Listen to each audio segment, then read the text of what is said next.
तो आज अपन है ना थर्मो रिवाइज करेंगे, है ना।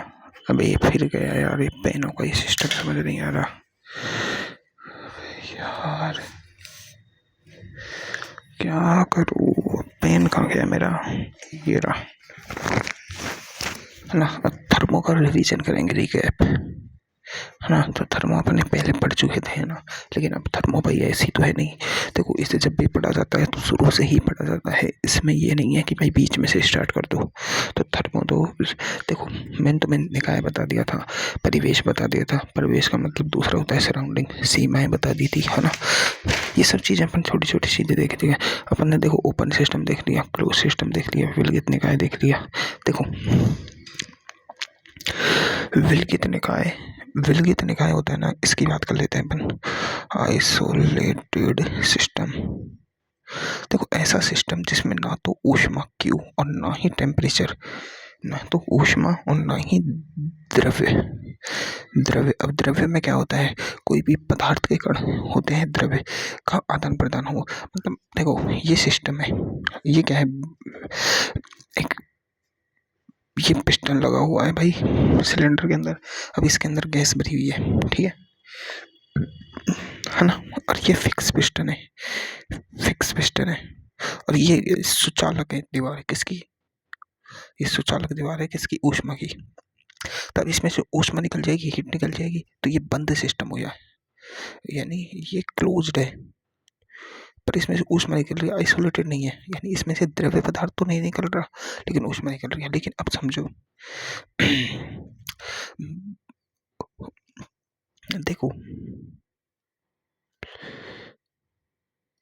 देखो इसमें ऊष्मा ना ऊर्जा का रूप होती है, किसका, ऊर्जा का। ऊर्जा दो तरह से खर्च हो सकती है, एक तो ऊष्मा के रूप में, हीट के रूप में, और एक खर्च होती है वर्क डन के रूप में। ऊर्जा को अपन दो तरीके से, ऊर्जा के दो रूप है, एक तो ऊष्मा हीट में निकल जाए ऊर्जा, और एक निकले कार्य में, यानी कार्य में। तो ऐसा सिस्टम यानी क्लोज सिस्टम क्या होता है, क्लोज सिस्टम क्या होता है, ऐसा सिस्टम जिसमें जो मतलब द्रव्य है, द्रव्य का तो आदान प्रदान ना हो लेकिन ऊर्जा का हो जाए। अब ऊर्जा दो तरीके से आदान प्रदान हो की जा सकती है, वर्क डन और एक हीट के रूप में। तो अब यहाँ देखो, यहाँ पर ऊर्जा किस तरह निकल रही है, हीट के रूप में, क्योंकि सुचालक दीवार है, पिस्टन तो फिक्स है, तो गैस कार्य तो नहीं कर सकती, है ना, कार्य तो नहीं कर सकती, है ना। अब देखो मैं एक ऐसा सिस्टम बना रहा हूँ, इसमें देखो ये पिस्टन मूवेबल है, मतलब मूवेबल है, और ये ऊष्मा का कुछ अलग है, क्या है, कुछ अलग। अब ऊष्मा का कुछ अलग है तो क्या होगा, हीट तो निकल नहीं सकती, और अब इसमें गैस भरी हुई है। अब अपन यहाँ से सिस्टम को गर्म करते हैं, समझो इस सिस्टम को मैं गर्म कर रहा हूँ, तो इसमें गैस की काइनेटिक एनर्जी बढ़ेगी, काइनेटिक एनर्जी बढ़ेगी तो गैस ऊपर पिस्टन पर दबाव डालेगी, इसका आयतन, पिस्टन यहाँ खिसक जाएगा, थोड़ा ऊपर खिसक गया तो आयतन बढ़ गया, क्या आयतन आ गया, तो पीवी कार्य हो जाता है, कार्य हो जाएगा। आयतन बढ़ा तो गैस गैस ने कार्य कर दिया, तो ऊर्जा तो परिवर्तित हो गई ना, कार्य में ऊर्जा खत्म हो गई। अब ऊर्जा खत्म हो गई तो ये, अब इसमें देखो ऊष्मा का तो आदान प्रदान नहीं हुआ, लेकिन कार्य का हो गया, तो ये भी एक क्लोज सिस्टम है। लेकिन अब आइसोलेटेड सिस्टम कौन सा होगा, आइसोलेटेड सिस्टम ऐसा होगा जिसमें जो पिस्टन है वो होना चाहिए फिक्स, और ये क्या होना चाहिए, कुचालक होना चाहिए, किसका, ऊष्मा का। अब इसमें गैस को चाहे कितना ही गर्म कर लो, वो वैसी की वैसी रहेगी, जैसे थर्मस होती है अपनी, थर्मस में वो थर्मस की दीवारें फैलती थोड़ी है भाई, फैलती नहीं है ना, हाँ। तो अभी से समझ आ गया।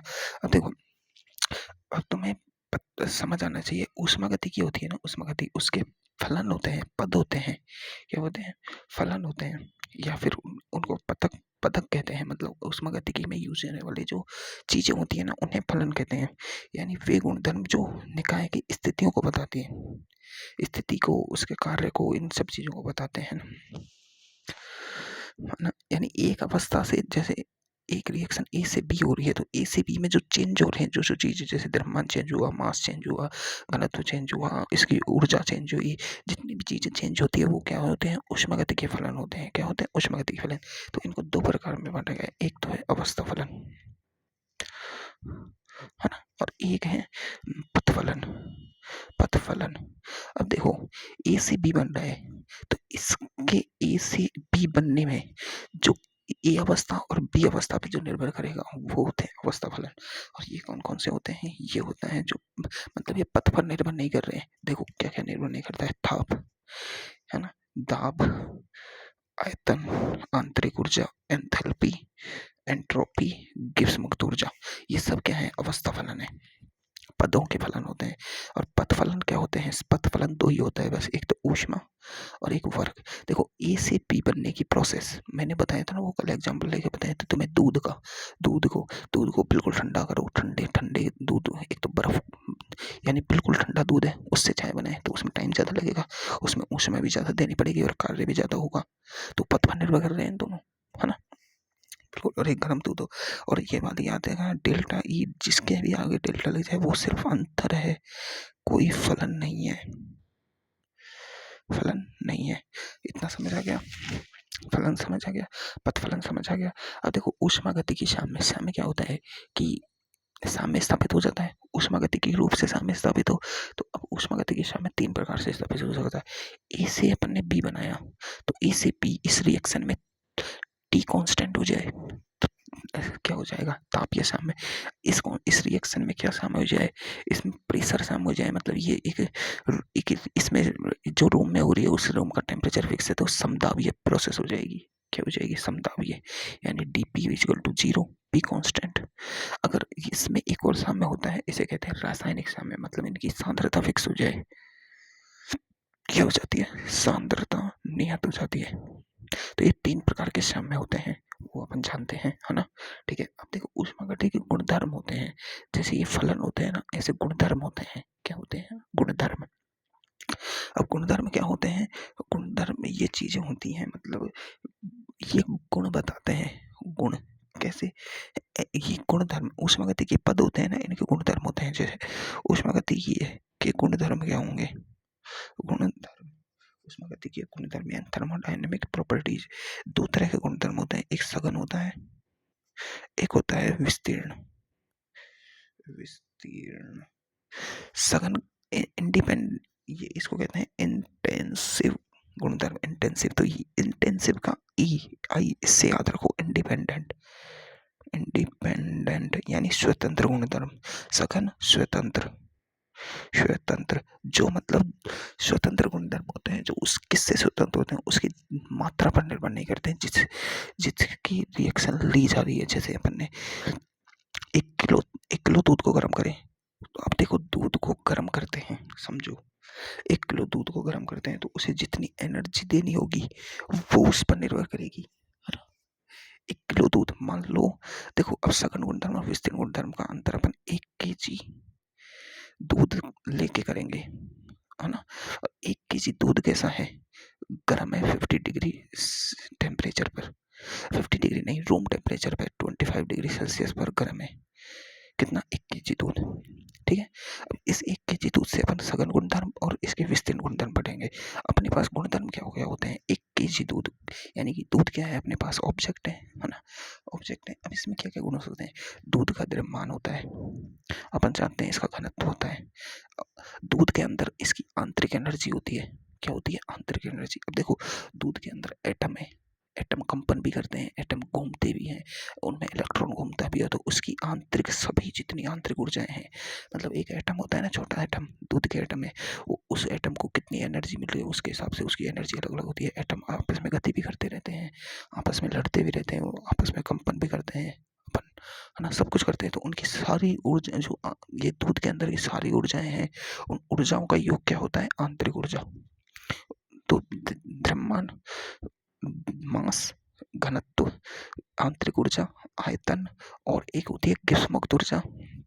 गिब्स मुक्त ऊर्जा, एक होती है एंट्रोपी, है ना। ये सब गुणधर्म है। एंट्रोपी एक एक इसका गलनांक है कि दूध कितने पे गलेगा, एक इसका मतलब टेम्परेचर है ना, और टेम्परेचर तापमान इसका, एक इसका गलनांक, गलनांक को क्या बोलते हैं इंग्लिश में, अरे यार गलनांक, हिमांक है ना, हिमांक, और वाष्पदाब भी होगा इसका, पी पी नॉट बोलते हैं ना वाष्पदाब को अपन, पी नॉट, इसकी मोलरता भी होगी दूध की, है ना, इसका परावैद्युतांक भी होगा, इसकी पीएच भी होगी, परावैद्युतांक, अपवर्तनांक, इसकी ऊष्माधारिता होगी, सीपीसी भी होंगे, सी होगी इसकी ऊष्माधारिता, इसकी एंथैल्पी होगी एच, इसके मोल भी होंगे, है ना। ये सब क्या है, इसके पद हैं। अपन एक दूध 1 किलो दूध के मोल नहीं निकाल सकते हैं, सब चीज़ निकाल सकते हैं। अब देखो इनमें से कौन कौन सी चीज़ें हैं, किस पर निर्भर कर रही है। सघन गुणधर्म मतलब स्वतंत्र गुणधर्म, स्वतंत्र गुणधर्म, दूध हो, एक तो एक अपन ने पहले विस्तीर्ण गुणधर्म की बात कर ले, जो मात्रा पर निर्भर करें। देखो अपन 1 kg दूध लिया है तो सीधी बात है, दूध 1 kg है तो द्रव्यमान मात्रा पर निर्भर कर रहा है, तो पहला तो द्रव्यमान, ठीक है, द्रव्यमान निर्भर करता है। दूसरा एक 1 kg दूध या 1 लीटर दूध, 1 लीटर दूध 1 kg दूध एक ही बात है ना, अपने हिसाब से देख लो। तो 1 kg दूध का मोल होगा, उसके मोल होंगे, मोल बराबर क्या होता है, वेट अपन मोलर वेट, तो वेट एक जितना वेट ज्यादा लेंगे उसके उतने मोल ज्यादा हो जाएंगे, तो मोल निर्भर करता है ना, है ना। आयतन, एक केजी दूध का आयतन ज्यादा होगा, आधे केजी दूध का आयतन कम होगा, तो आयतन भी निर्भर कर रहा है ना। आंतरिक ऊर्जा, अब देखो जितना ज्यादा दूध लेंगे उसके अंदर के अणुओं की आंतरिक ऊर्जा उतनी ज्यादा होगी, तो आंतरिक ऊर्जा भी विस्तीर्ण गुणधर्म है। गिब्स मुक्त ऊर्जा भी, ये गिब्स मुक्त ऊर्जा भी, एंट्रोपी क्या होती है, एंट्रोपी होती है बिखरावपन। एक केजी दूध लो, उसके अणुओं में आपस में स्वतंत्र टक्कर ज्यादा होगी, एक छोटा सा दूध का कण लिया तो उसके अणुओं के आपस में टक्कर कम होगी, तो एंट्रोपी भी, है ना। और एक एंथैल्पी, इसकी एंथैल्पी जो रिएक्शन करने की, अब ये एंथैल्पी में बताऊंगा, ये सब चीजें मैंने तुम्हें पढ़ाऊंगा, है ना। और गिब्स मुक्त ऊर्जा ये सब ऊष्माधारिता, इस देख 1 kg दूध का टेम्परेचर 25 डिग्री सेल्सियस, तो इसके अंदर ज्यादा ऊष्मा होगी। एक अपन ने छोटा बर्फ का टुकड़ा ले, एक बड़ा बर्फ का टुकड़ा ले, तो कौन ज्यादा ठंडा लगे भाई, बर्फ का ज्यादा बड़ा टुकड़ा अपन को ज्यादा देर तक ठंडा करेगा, सही बात है ना। एक ज्यादा गर्म, एक मतलब एक किलो दूध है वो 100 डिग्री सेल्सियस पर गर्म है, और एक 100 ग्राम दूध है वो 100 डिग्री सेल्सियस पर है, तो अपन 100 ग्राम दूध को ऐसे पकड़ लेंगे तो थोड़ी देर में ठंडा हो जाएगा, अपने हाथ की, अपन का हाथ है उसकी एनर्जी को सोख लेगा, यानी उसकी ऊष्मा को ले लेगा। लेकिन 1 kg दूध 100 डिग्री पे वो अपने हाथ को चला देगा, उसके अंदर बहुत ज्यादा ऊष्मा होती है, तो ऊष्मा भी विस्तीर्ण गुणधर्म है ना। और ऊष्माधारिता, ऊष्मा से ईंधन है, ऊष्माधारिता ये भी, और प्रतिरोध, जितना ज्यादा देखो जितना बड़ा तार होता है उसका प्रतिरोध भी उतना ही ज्यादा होता है, प्रतिरोध निर्भर करता है एल पर, ए पर, इन सब चीजों पर निर्भर करता है, अपन ने देखा था, है ना। तो प्रतिरोध भी, तो ये सब क्या है, मात्रा पर निर्भर करने वाले होते हैं, ठीक है। अब इनके अलावा जितने भी हैं वो इस पर निर्भर नहीं करते हैं, तो इनको याद रख लो। इनके अलावा बचे ये सब, जैसे ताप, गलनांक तो दूध का, इतने से दूध का भी गलनांक उतना होगा, क्वथनांक इसकी, है ना, क्वथनांक, घनत्व तो फिक्स होता है, बाष्पदाब फिक्स होता है ना, मोलरता फिक्स होती है, पृष्ठीय तनाव, पीएच, एक दूध चाहे कैसे भी हो उसकी पीएच तो फिक्स है भाई, है ना। ये सारे परावैद्युतांक फिक्स होता है ना, पृष्ठीय तनाव फिक्स होता है, वाष्पदाब फिक्स होता है, हिमांक फिक्स होता है, घनत्व फिक्स होता है, सेल का ईएमएफ, विशिष्ट ऊष्माधारिता, मतलब इनको छोड़कर जो भी है सब कुछ है वो अपने कैसे गुणधर्म है, सघन गुणधर्म है, ठीक है। अब देखो एक बात होती है, घनत्व बराबर रो बराबर क्या होता है, एम अपॉन वी, एम बराबर क्या होता है, रो वी, ये अपन पढ़ चुके हैं।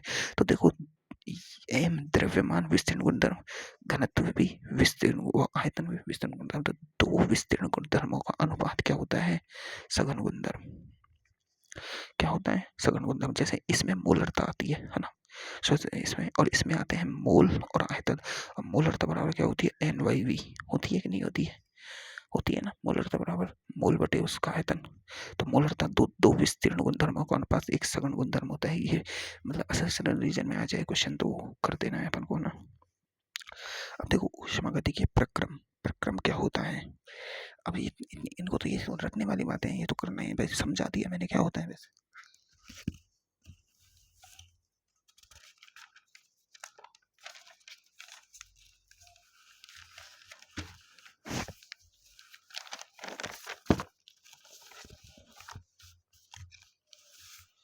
देखो ऊष्मागतिकी प्रक्रम, जब एक निकाय एक अवस्था से दूसरी अवस्था में जाता है तो ऊष्मागतिकी जो फलन है, ये जो अपने फलन पढ़े थे ना अभी, पथ फलन और अवस्था फलन, ये फलन परिवर्तित होते हैं। तो इस परिवर्तित होते हैं तो इसे प्रक्रम कहा जाता है। एक प्रोसेस हुई है, मतलब ए से बी गया तो ये एक प्रक्रम है, बी से सी गया, सी से डी गया, ऐसे कुछ जहाँ भी जाते हैं ये क्या होते हैं, प्रक्रम होते हैं।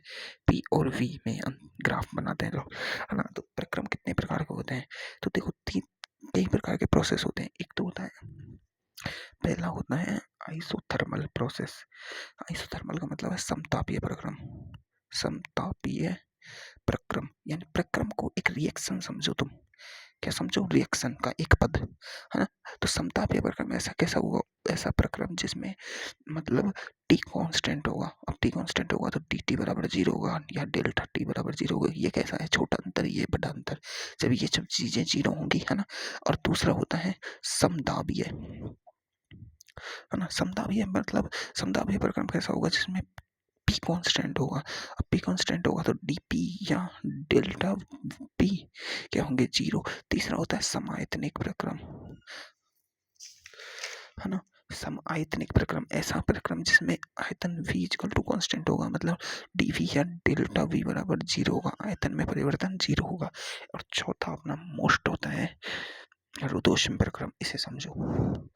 चौथा होता है रुदोष्म प्रक्रम। अब देखो रुदोष्म प्रक्रम क्या होता है, ऐसा प्रक्रम जिसमें Q कांस्टेंट हो।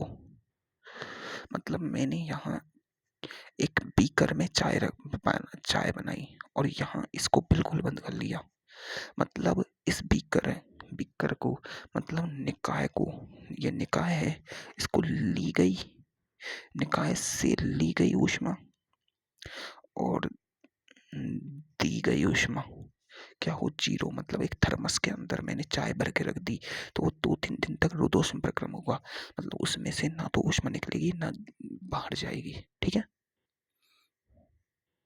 ठीक है, तो ऊष्मा का आदान प्रदान नहीं होना चाहिए। ताप परिवर्तित हो सकता है, भले ही ताप परिवर्तित हो जा, कोई दिक्कत नहीं है। और ताप किससे परिवर्तित होगा, मैंने ये ऊष्मा का आदान प्रदान बताया। यहाँ पर ऊष्मा, ऊष्मा ऊर्जा नहीं, बताओ ऊर्जा ही कांस्टेंट हो जाएगी, मतलब ली गई ऊर्जा और दी गई ऊर्जा बराबर हो जाएगी, मतलब तो कुछ कोई कार्य नहीं होगा, कोई प्रक्रम ही नहीं होगा, ऊर्जा ही 0 हो गई तो कार्य 0 हो जाएगा ना। कार्य और ऊष्मा दोनों 0 हो जाएंगे तो मतलब कोई प्रोसेस होगा ही नहीं। प्रोसेस का मतलब का ये रिएक्शन होना, एक ए का बी बनना, ए का बी बनना। जब अब इसमें से ये जो क्यू है वो 0 होनी चाहिए, बस इसका मतलब, तो उसका मतलब ये है, मतलब यहाँ कार्य तो होगा। अब कार्य होगा तो ऊर्जा परिवर्तन भी होगा, पर ऊष्मा परिवर्तन नहीं होगा। ऊष्मा परिवर्तन 0 होगा, मतलब ली गई ऊष्मा दी गई ऊष्मा के बराबर होगा। तो जब कार्य, देखो ऊर्जा परिवर्तन होगा, कार्य होगा तो ताप परिवर्तित हो सकता है, क्योंकि ताप ऊर्जा से परिवर्तित हो जाता है, अपन को पता है। तो ताप परिवर्तित हो सकता है इस प्रक्रम में, पर ऊष्मा परिवर्तित नहीं हो सकती, याद रखने की बात है। अब देखो अपना 5वां प्रक्रम है चक्रीय प्रक्रम। चक्रीय प्रक्रम का मतलब क्या है कि मतलब यहाँ से चलना स्टार्ट किया, यहाँ गया, यहाँ गया, यहाँ गया, यहाँ गया, यहाँ गया, यहाँ गया, यहाँ गया, कहीं पे गया, लास्ट में जाके इसी पे आ गया, मतलब सारे पद उसी पे आ गए, मतलब यूं गया, यूं गया, यूं आ गया। मतलब ऐसा प्रोसेस जिसमें जब निकाय विभिन्न प्रक्रमों से गुजरते हुए अपनी प्रारंभिक अवस्था में आ जाए तो उसे भी चक्रीय प्रक्रम कहा जाता है। और चक्रीय प्रक्रम होता है ना, चक्रीय प्रक्रम, उस चक्रीय प्रक्रम के लिए डेल्टा और जो भी ई डेल्टा, जी डेल्टा, एस डेल्टा, ये एच, ये सभी क्या होते हैं, 0 होते हैं। क्यों, क्योंकि ये क्या है, परिवर्तन। और एक बात बताऊँ, मैं घूम घाम के उसी जगह पे आ गया तो परिवर्तन क्या हुआ, 0। तो ये चक्रीय प्रक्रम के लिए सब चीज क्या होती है, 0। तो एक क्वेश्चन भी कराया सर ने, उसे देख लेना। और देखो उत्क्रमणीय प्रक्रम और अनंतक्रमणीय प्रक्रम, 2 प्रकार के प्रक्रम होते हैं। जल्दी जल्दी समझ लो यार, ऐसे टाइम नहीं लगा सकते, 20 मिनट हो गए, इतना टाइम लगा दिया तो फिर मतलब ही क्या हुआ यार, फिर अभी तो बहुत रेडी है ये। तो देखो उत्क्रमणीय प्रक्रम और अनुत्क्रमणीय प्रक्रम मैं थोड़ा सा समझा देता हूँ। उत्क्रमणीय प्रक्रम क्या होता है, उत्क्रमणीय प्रक्रम मैंने तुम्हें उसमें साम्यावस्था में भी समझाया था ना। उत्क्रमणीय प्रक्रम का देखो यहाँ क्या मतलब होगा, देखो उत्क्रमण प्रक्रम की खासियत देखो, उत्क्रमण प्रक्रम होता है वो धीरे-धीरे होता है। पहली बात तो कैसे, मैंने तुम्हें एक समझाया था ना अभी ग्रेविटेशन में कि मैंने तुम्हें कुछ समझाया था, समझो। ग्रेविटेशन में समझाया कि अनंत से एक एक द्रव्यमान को, एकांक द्रव्यमान को लेके आते हैं यहाँ विद्युत वो ग्रेविटेशन फील्ड में इस द्रव्यमान के, तो इसे बिल्कुल धीरे-धीरे लाते हैं, जिससे क्या हो, जिससे क्या हो, काइनेटिक एनर्जी चेंज नहीं हो। यानी ये अपनी एमजीएच पे ही बना हो। किस पे बना हो? एमजीएच, स्थितिज ऊर्जा पे ही बना हो। धीरे-धीरे बिल्कुल हिला-हिला के क्यों लाते हैं? ताकि ताकि निकाय हमेशा किस पे रहो, ये है ना, ये हमेशा साम्य पर रहे। यानी इसे फील हो कि मैं रुका ही हुआ हूँ, मेरी ऊर्जा में परिवर्तन नहीं हुआ है। मतलब धीरे-धीरे, धीरे-धीरे, धीरे-धीरे, तो ये मतलब साम्य पे रहना चाहिए हमेशा। तो इसका मतलब यही है। उत्क्रमणीय प्रक्रम क्या होता है? उत्क्रमणीय प्रक्रम में भी यही होता है। मान लो ये गैस भरी हुई है और ये पिस्टन है ना, ये गैस भरी हुई है, ठीक है। अब ये पिस्टन की स्थिति प्रारंभिक स्थिति है ना, है ना। अब ये गैस का प्रेशर लग रहा है इस पिस्टन पे, है ना, और ये पिस्टन है पूरा। अब देखो, मैंने इस पिस्टन को इतना खिसका दिया, कितना अंतर किया है, यहाँ था पहले पिस्टन, अब मैं इसको यहाँ ले गया इस जगह पे, तो ये मूवेबल पिस्टन हुआ, इतना मूवेबल। और ये क्या हुआ, डीवी छोटा, अल्प परिवर्तन किया है मैंने, अल्प परिवर्तन। अब क्या किया है कि अब मैंने मान लो ऊपर से प्रेशर दिया, मतलब एक एफ बल लगाया, इससे ये पिस्टन यहाँ से था, यहाँ से यहाँ हो गया। पहले गैस यहाँ थी, यहाँ तक भरी हुई थी, फिर मैंने यहाँ से यहाँ तक इतना अल्प परिवर्तन किया, हल्का डीवी। डीवी तो गैस ने भी उल्टा कार्य किया है इस पर, तो गैस ने भी क्या किया है, कार्य किया है। तो जो जो अल्प परिवर्तन के जो गैस का, पी गैस का, अपन मैंने तुम्हें वाष्पदाब में बताया था कि गैस जो द्रव वो गैस होती है वो भी वाष्पदाब लगाएगी ऊपर की तरफ कार्य के विरुद्ध। तो जो पी एक्सटर्नल अपन ने लगाया है यहाँ पर, पी एक्सटर्नल फोर्स लगाया है, फोर्स से जो दबाव लगाया है पी एक्सटर्नल, वो किसके बराबर होगा? गैस, दोनों की दिशा विपरीत है, तो माइनस पी गैस जो गैस ने लगाया है उस दाब के कारण। क्यों? क्योंकि मैंने बहुत अल्प परिवर्तन किया है, हल्का सा किया है, हल्का सा। तो P external minus P gas, ये क्या है? दाब का अंतर। और ये कितना आ रहा है? डीपी, और ये टेंस टू जीरो है, डीपी टेंस टू जीरो है। क्यों? क्योंकि मैंने अल्प परिवर्तन किया है। यहाँ देखो अल्प परिवर्तन है बिल्कुल, तो बाह्य दाब परिवर्तनशील होता है इसमें, है ना। और यह प्रक्रम धीरे धीरे होता है, क्योंकि मैं धीरे धीरे धीरे धीरे धीरे धीरे दबाऊंगा, जिससे क्या हो, परिवर्तन कम हो, है ना, और निकाय हमेशा साम्य में रहेगा, और ये आदर्श प्रक्रम होता है। अब इसकी जगह मैं क्या कर रहा हूँ, ये पिस्टन था पहले, अब इस पिस्टन पे मैंने रख दिया एक अहम द्रव्यमान का बॉक्स। अब इससे क्या हुआ, इसने एकदम झटके से इसे डेल्टा भी परिवर्तित कर दिया और अंदर तक ले गया। अब पी गैस, अब इसने तो अपने वजन के कारण, इस प्रेशर के कारण, पी एक्सटर्नल, इस द्रव्यमान के प्रेशर mg लगेगा नीचे फोर्स, उसके कारण प्रेशर आएगा, प्रेशर के कारण इसने एकदम इसे दबा दिया, एक से दबा दिया। तो इसके मतलब इसमें कार्य की दिशा को विपरीत नहीं किया जा सकता। मतलब पी एक्सटर्नल एकदम ज्यादा हुआ है, यानी पी गैस, और अंतर कितना हुआ था, एकदम बहुत ज्यादा अंतर था, डेल्टा पी अंतर ज्यादा था। यानी बाह्य दाब इसमें कांस्टेंट होता है, इसमें कांस्टेंट है, लेकिन मैंने यहाँ धीरे धीरे धीरे धीरे अपने हाथ से बिल्कुल धीरे धीरे लेके गया। तो इसमें क्या है, ये एकदम एक दिशा में प्रक्रम है, एक निश्चित पदों में पूर्ण हो जाता है। एकदम मैंने रखा और पूर्ण हो गया, अरे रखा और नीचे दब गया, वो बस खत्म। मैंने इसमें क्या किया, धीरे धीरे इसे अनंत पदों में पूर्ण किया, धीरे धीरे धीरे लेके गया हूँ, समझ में आया। और इसमें क्या है, साम्यावस्था केवल एक तो शुरू में थी, यहाँ पर जब इसको हटा रखा था और एकदम इसको यहाँ रखा, पहले इसको हटा रखा था, है ना। देखो इसको समझो, ये गैस का वो है, ये लेवल। अब मैं देखो उत्क्रमणीय प्रक्रम कर रहा हूँ, इस वजन को धीरे धीरे धीरे धीरे नीचे ले जा रहा हूँ, अनंत पदों में हो रहा है, और हमेशा प्रक्रम साम्य में रहा है। लेकिन अब देखो दब गया, तो देखो पहले साम्य में था दबाने से पहले, और दबाने के बाद साम्य में, बीच में साम्य में रहा नहीं। समझ में आई, ये वाली बात हो रही है, ठीक है। तो उत्क्रमणीय अनुत्क्रमण समझ आ गया। अब हम देखेंगे, देखो अब ये ऊर्जा स्थानांतरण के सिर्फ दो तरीके होते हैं, एक तो ऊष्मा होती है, ऊष्मा के रूप में, और एक होता है कार्य के रूप में। किसके रूप में? कार्य के रूप में, ठीक है। अब देखो ऊष्मा के रूप में ऊर्जा का स्थानांतरण होता है, तो कैसे होता है? तापांतर के कारण। अब देखो हाथों को रगड़ो तो एक हाथ से दूसरे हाथ में एनर्जी जाती है, तापांतर के, ऊष्मा का उत्सर्जन सिर्फ तापांतर के कारण होगा। किसके कारण? तापांतर के कारण। और यह ऊर्जा का अव्यवस्थित रूप है, मतलब कभी कम निकलती है ऊष्मा, कभी ज़्यादा निकलती है, वो निर्भर करता है जगह पर। तो ऊष्मा और ऊष्मा सदैव कहाँ जाती है? उच्च ताप से निम्न ताप की ओर। इतनी बातें अपन जानते हैं। देखो अब थोड़ी सी बात समझो। ठीक है, ठीक है। और जो कार्य होता है, कार्य एक व्यवस्थित रूप है। क्या है? तापांतर के अलावा किसी भी तरीके से ऊर्जा का स्थानांतरण कार्य के रूप में होता है। कार्य दो प्रकार का होता है। एक तो होता है पीवी कार्य, एक होता है नॉन पीवी कार्य। नॉन पीवी कार्य, और जो ये नॉन पीवी कार्य होता है ना, ये होता है अपना फिजिक्स का कार्य। PHYSICAL, physical work. Physical work कैसा होता है? फिजिकल वर्क जैसे FS cos थीटा का, FS cos थीटा का, ये अपना फिजिकल वर्क होता है। और इसे अपन उपयोगी कार्य भी कहते हैं। उपयोगी, जैसे मैंने इस पेन को उठाया, फिजिकल कार्य है, नॉन पीवी कार्य है। ठीक है। पीवी कार्य ये अपना केमिकल कार्य होता है, मतलब गैसेस के लिए जो कार्य होता है ना, उस कार्य को कहते हैं अपन पीवी कार्य। क्यों? क्योंकि इसमें दाब और आयतन दोनों को चेंज होते हैं। तापांतर तो ऊष्मा के कारण चेंज हो जाता है, ताप तो। और पी और वी, दाब और आयतन, कार्य में चेंज होते हैं, ऊर्जा के कार्य में। समझ गए? मतलब ऊर्जा है, ऊर्जा वो ताप के रूप में जाएगी किसमें? ऊष्मा में। और दबाव या आयतन में परिवर्तन जाएगी कार्य के रूप में। मतलब ऊर्जा को अगर अपन एनर्जी को प्रेशर के रूप में दें तो वो कार्य करेगी। ऊर्जा को अपन आयतन में कम ज्यादा करें, जैसे गैस का आयतन को दबाओ या गैस के आयतन को बढ़ाओ, तो वो कार्य करेगी। लेकिन ऊर्जा को अगर अपन टेम्परेचर के रूप में दें, तो वो ऊष्मा देगी।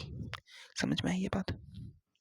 और नॉन पीवी कार्य तो फिजिकल कार्य होता है, तो वो तो अपन उसमें पढ़ते हैं ना, कार्य ऊर्जा प्रमेय में, है ना। तो अब देखो कार्य समझ में आ गया। अब देखो दो चीजें होती हैं, ये निकाय है और ये परिवेश है। समझो, मतलब ये चाय है ना। चाय की वो है केटली।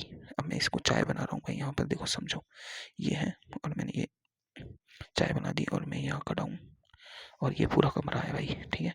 अब मैं चाय बना रहा हूँ, समझो, चाय बना रहा हूँ। तो अब देखो, मैंने ऊर्जा दे रहा हूँ, ऊष्मा दे रहा हूँ हीट को, है ना, दे रहा हूँ, दे रहा हूँ। तो मतलब मैं इसे ऊष्मा दे रहा हूँ, मतलब पॉजिटिव ऊष्मा। क्यों पॉजिटिव? यानी निकाय को जब ऊष्मा दी जाती है, क्यों पॉजिटिव? अब देखो, चाय बना ली, चाय मैंने कप में छान ली। अब चाय यहाँ से हीट निकाल रही है, यानी अब चाय जो है वो हीट निकाल रही है, निकाल रही है, मतलब निकाय से ऊष्मा ली जा रही है, तो क्यों नेगेटिव लगेगी? ठीक है। निकाय से ऊष्मा ली जाती है तो उसे निकाय द्वारा उत्सर्जित ऊष्मा होती है, वो क्यों नेगेटिव में होती है। ठीक है। ऐसे ही अब मैंने देखो इसे ऊष्मा दी, तो मतलब कार्य किया, इस पर कार्य किया, तो वो डब्ल्यू पॉजिटिव में होगा। अब ये ऊष्मा निकाल रही है, मतलब ये कार्य कर रही है, क्योंकि ऊष्मा के रूप में भी तो कार्य होता है, ऊष्मा के रूप में भी तो ऊर्जा निकलती है, कार्य होता है। अब मैं निकाय कार्य कर रहा है, निकाय कार्य कर रहा है, तो क्यों डब्ल्यू नेगेटिव होगा? यानी निकाय द्वारा कोई चीज की जाती है तो नेगेटिव में होती है, और निकाय निकाय पर कोई चीज की जाती है तो वो पॉजिटिव होती है। ठीक है। निकाय पर कोई चीज की जाती है तो वो पॉजिटिव होती है। ठीक है। अब समझो, मैं कहता हूँ कि प्रक्रम है, प्रक्रम में किया गया कार्य माइनस डब्लू, है ना। कार्य डब्लू बराबर -10 जूल है। इसका मतलब क्या है? माइनस का मतलब इस प्रक्रम में निकाय ने काम किया है 10 जूल। मैं कहता हूँ निकाय में है ना, मैं कहता हूँ कि प्रक्रम में किया गया कार्य कितना है? 10 जूल। इसका मतलब परिवेद निकाय पर काम किया गया है 10 जूल। मैं कहता हूँ कि निकाय द्वारा किया गया कार्य कितना है? 10 जूल। मतलब अब इसने कह दिया खुद ने कि निकाय द्वारा किया गया कार्य 10 जूल है, मतलब यहाँ नेगेटिव क्यों नहीं लगाया? क्योंकि इसने खुद कह दिया कि निकाय द्वारा किया गया कार्य। मैं कहूँ किया गया कार्य और जब नेगेटिव लगाऊं तब समझो वो निकाय का है। समझे? कॉन्सेप्ट की बातें हैं। ठीक है। ठीक है। तो अगर अब तुमसे पूछे कि ये प्रोसेस है, इसमें ये हो रहा है, ये हो रहा है, निकाय द्वारा किया गया कार्य, और ऑप्शन में -10 जूल, +10 जूल, है ना, -20 जूल और -30 जूल। तो अब बताओ, उस प्रोसेस को देखने की जरूरत है? जब वो उसने बोल दिया निकाय द्वारा किया गया कार्य, इसने बोला निकाय द्वारा, मतलब नेगेटिव नहीं लगाना है अपन को। तो देखो 3 ऑप्शन तो नेगेटिव में, 1 पॉजिटिव में, तो आंसर पॉजिटिव वाला ही होगा। क्यों? क्योंकि उसने खुद ने बोल दिया निकाय द्वारा किया गया कार्य, और ये कही कि किया गया कार्य होगा -10 जूल, +10 जूल, -20 जूल, +20 जूल। तो अब अपन को चेक करना होगा कि ये कार्य किसके द्वारा आया है। अगर कार्य कार्य निकाय द्वारा है तो माइनस का सही होगा। अगर कार्य परिवेश द्वारा है, निकाय पर काम किया गया है, तो प्लस वाला सही होगा। समझ में आई बात? ऐसे ऐसे समझो। अब देखो, अपन ने पीवी कार्य देखा, नॉन पीवी कार्य अपन जानते हैं। पीवी कार्य क्या होता है? पीवी कार्य होता है गैसेस करती हैं, मतलब ये पिस्टन है। अब ये पिस्टन में देखो, ये गैस भरी हुई है, और ये गैस ऊपर प्रेशर लगाएगी पी गैस। अब इस गैस से पिस्टन थोड़ा हल्का विस्थापित हो रहा है, यहाँ था, यहाँ से आ गया डेल्टा वी। तो ये आयतन और ये इसमें अंतर पीवी कार्य हो गया। और इसके ऊपर अपन ये ऊपर का पी एक्सटर्नल लग रहा है। अब देखो कुछ भी नहीं है, तो एक प्रेशर तो है वायुमंडल का। वायुमंडल का वो कितना होता है? 180 वो भी तो लगता है पी नॉट वायुमंडल का। अब यहाँ कुछ भी नहीं है भाई, निर्वात से तो ज़्यादा ही प्रेशर है ना अपने यहाँ पे। अब अपन सांस ले रहे हैं 180 वायुमंडलीय दाब में ले रहे हैं सांस, है ना। और ये पता है कितना होता है वायुमंडलीय दाब? कितना होता है मैं बताता हूँ तुम्हें कितना होता है वायुमंडलीय दाब। तुम चाहकर निर्वात नहीं लगा सकते, तुम चाहकर निर्वात नहीं बना सकते, इतना होता है वायुमंडलीय दाब। मान लो तुम तुम ट्राई कर रहे हो, जैसे ये एक मान लो, कुछ समझो कि ये एक स्टील का सिलेंडर है, और मैं यहाँ पे एक छेद करता हूँ, है ना। अब इसमें अब ये सिलेंडर है, तो इसमें एयर भरी हुई है, कितनी? 180 दाब। और इस पर कितना प्रेशर लग रहा है? बाहर से भी क्या है? 180 दाब। ठीक है, कितना होता है मैं बता रहा हूँ, 180 दाब। अब इसमें से मैं क्या कर रहा हूँ कि प्रेशर के माध्यम से इसकी एयर को खींच रहा हूँ, मतलब निर्वात खाली कर रहा हूँ। तो इस पर अब सिर्फ बाहर का प्रेशर होगा जो अंदर लगेगा। बाहर का कितना? वायुमंडलीय प्रेशर, है ना। ये तो खाली है भाई, इसमें तो कुछ नहीं बचा। अब पहले ये अंदर की गैस भी तो प्रेशर लगा रही थी, अंदर का एयर, हवा। अब मैंने इस एयर को खाली कर दिया, तो सिर्फ बाहर का वो 180 लग रहा है, और ये इतना पावरफुल होता है कि स्टील के सिलेंडर को पिचका देगा। इतना पावरफुल है 180 प्रेशर। तो इसे कभी इग्नोर नहीं करना है भाई, कि यहाँ पर ही भाई कुछ नहीं लग रहा, और पी नॉट दिखा है 180, इसे कैलकुलेट नहीं करना भाई, बहुत ज़्यादा होता है। अगर पारे में देखा जाए ना, पारे में तो 760 768 mmHg तक पहुंच जाता है। मतलब एक एच जी के लेवल को, मरकरी के लेवल को 760 mmHg तक पहुंचा देता है ऊपर। इतना प्रेशर होता है 180। तो 180 प्रेशर बहुत ज़्यादा होता है। ठीक है, अब देखो कार्य, अब उत्क्रमणीय कार्य होता है, वो अनंत छोटे छोटे पदों में होता है, अपन को पता है। तो अनंत पदों में होता है तो समाकलन करना होता है। क्या करना होता है? समाकलन। और अपन में उत्क्रमणीय प्रक्रम में एक चीज होती है कि पी एक्सटर्नल होता है ना, वो बराबर होता है नेगेटिव पी गैस के।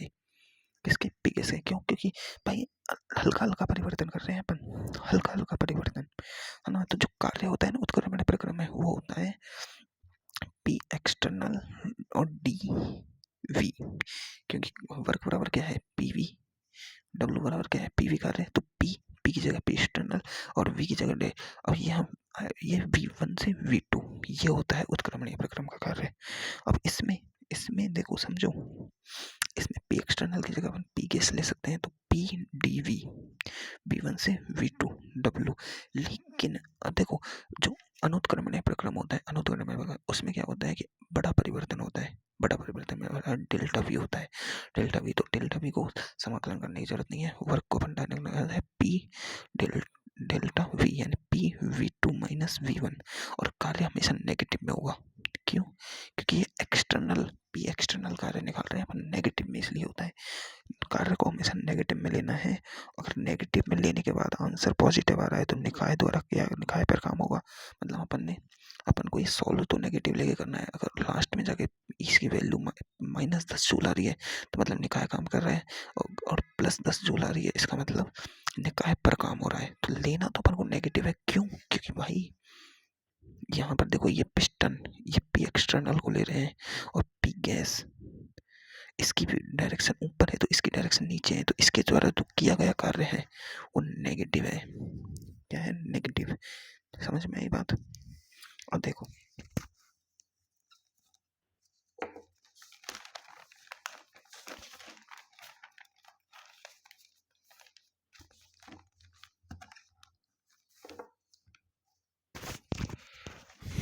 अब समझो, आदर्श गैस का प्रसार हो रहा है, आदर्श गैस होती है उसका प्रसार हो रहा है, मतलब प्रसार हो रहा है यानी बी फाइनल, मतलब एक आदर्श गैस का पहले यहाँ से यहाँ तक बढ़ी हुई थी, अब वो यहाँ से यहाँ तक बढ़ गई, यानी ये डेल्टा वी आ गया, मतलब ये वी इनिशियल था, ये वी फाइनल था, ये कम हो गया, मतलब ज़्यादा हो गया, वी फाइनल है वो ज़्यादा है वी इनिशियल से, मतलब डेल्टा वी क्या हो गया? पॉजिटिव।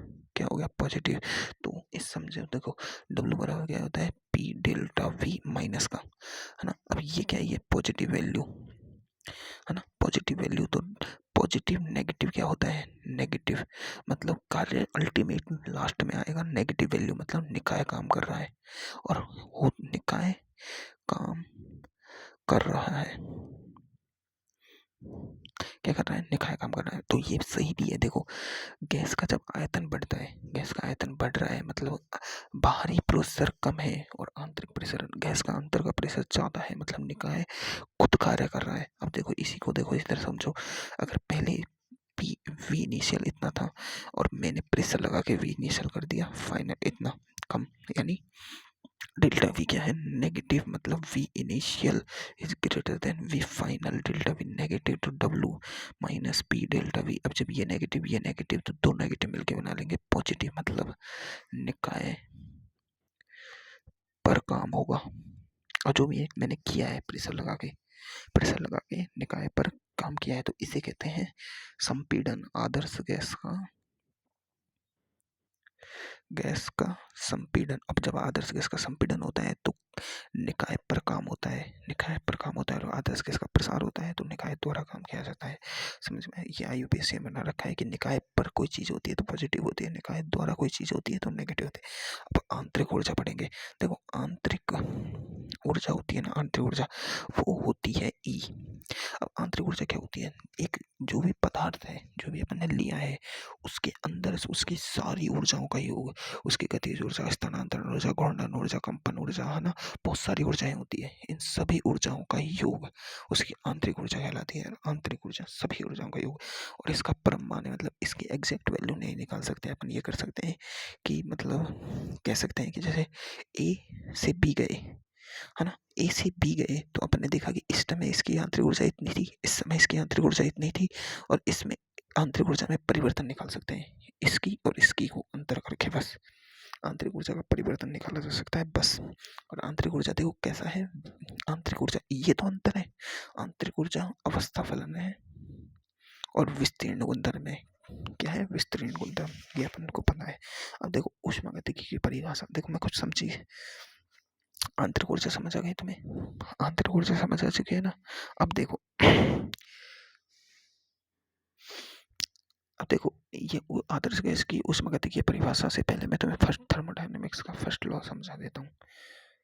नहीं, पहले यही बता देता हूँ, आंतरिक ऊर्जा ही। देखो आदर्श गैस की ऊष्मागतिकीय परिभाषा, देखो ये क्या होता है समझो। यार ऐसे नहीं होगा रे, ऐसे तो मैं पूरा चीज ही दोबारा पढ़ा रहा हूँ, ऐसे टाइम ऐसे यार ऐसे तो नहीं पड़ेगी पार, ऐसे नहीं पड़ेगी भाई, ऐसे नहीं पड़ेगी पार, ऐसे पार पड़ जाएगी तो फिर ऐसे तो मैं हर चीज बता रहा हूँ, तो इससे अच्छा तुम वही क्लास ले लो पुरानी। पर पुरानी मैंने धीरे पढ़ाया था, अगर तुम्हें इस क्लास में समझ नहीं आया ना तो चुपचाप अपनी पुरानी क्लास ले लेना भाई, इसकी टर्म होगी तभी समझ आएगा। और मुझे बता देना कि भाई समझ नहीं आ रहा है ऐसे फास्ट फास्ट, है ना। तो देखो अब देख लेते हैं अपन आंतरिक आदर्श गैस की ऊष्मागतिकीय की परिभाषा। आदर्श गैस की ऊष्मागतिकीय परिभाषा मतलब आदर्श गैस की पहली परिभाषा क्या है? आदर्श गैस ऐसी गैस होती है जो ना तो आकर्षण महसूस करे ना प्रतिकर्षण महसूस करे। अपन को पता होती है आदर्श गैसें वही होती है। जो नोबल गैसें होती है वो ऐसी गैसें होती है जो ना तो आकर्षण होता है ना प्रतिकर्षण होता है, ना तो उसके अणु पास पास आते हैं ना दूर दूर जाते हैं, जितने हैं वैसे ही रहते हैं, ना वो कोई रिएक्शन करती है ना कुछ करती है। ठीक है। अब लेकिन ऊष्मागति के अनुसार आदर्श गैस को कैसे बताएंगे कि आदर्श गैस वह गैस होती है जिसकी आंतरिक ऊर्जा सिर्फ ताप का फलन हो।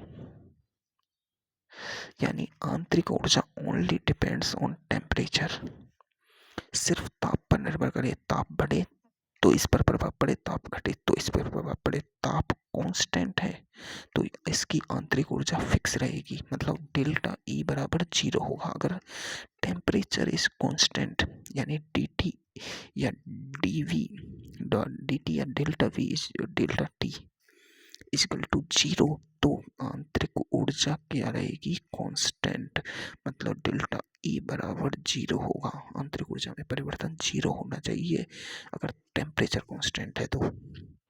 ठीक है। अब आंतरिक ऊर्जा 3 चीजों पर निर्भर करती है। कोई भी गैस होती है ना, उस गैस की आंतरिक ऊर्जा 3 चीजों पर निर्भर करती है, ताप पर, दाब पर और आयतन पर। इन 3 चीजों पर आंतरिक ऊर्जा निर्भर करती है। मतलब ये पीवी पर निर्भर कर रही है, मतलब कार्य पर। कार्य करेंगे तो आंतरिक ऊर्जा बढ़ जाएगी। पहली बात तो देखो, आंतरिक ऊर्जा उसकी सभी ऊर्जाओं का योग है, तो उसमें गतिज ऊर्जा आती है, स्थितिज ऊर्जा आती है, स्थानांतरण ऊर्जा आती है, घूर्णन ऊर्जा आती है, कंपन ऊर्जा आती है। ये सारी ऊर्जाएं क्या क्या आयतन बढ़ने से बढ़ेंगी नहीं, प्रेशर का प्रभाव नहीं पड़ेगा, ताप का प्रभाव नहीं पड़ेगा। यार जो ऊर्जाएं हैं उन पर कार्य का प्रभाव तो पड़ेगा ही, तो इसीलिए कार्य के प्रभाव से इसकी ऊर्जा घटती और बढ़ती रहती है ना, घटती बढ़ती रहती है। आंतरिक ऊर्जा में अंतर अपन को इसी कारण आता है, इन 3 चीजों के कारण, तो इसलिए 3 चीजों पर निर्भर कर रही है। तो मान लो आदर्श गैस की ऊर्जा में परिवर्तन, यानी आदर्श गैस है। अब देखो आदर्श गैस, अपन बात आदर्श गैस की कर रहे हैं। आदर्श गैस की ऊर्जा में आंशिक परिवर्तन यानी डी क्या है? आंतरिक ऊर्जा में अल्प परिवर्तन। क्या है? अल्प परिवर्तन। और किसके सापेक्ष? अल्प परिवर्तन अल्प प्रेशर के सापेक्ष।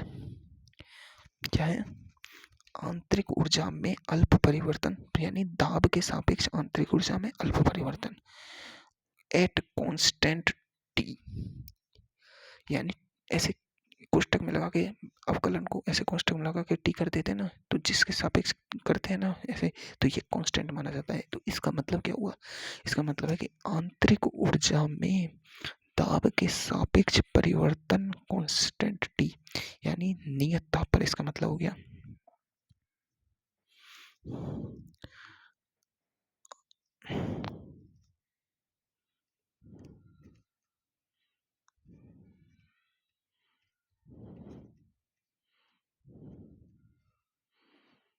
समझ आया?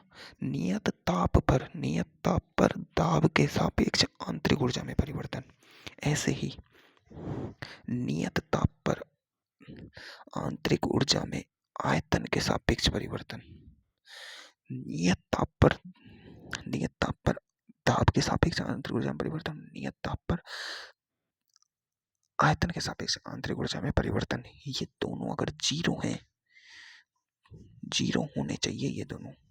मतलब टेम्परेचर कांस्टेंट है तो आंतरिक ऊर्जा में परिवर्तन यानी डी या डेल्टा ई बराबर 0 होना चाहिए।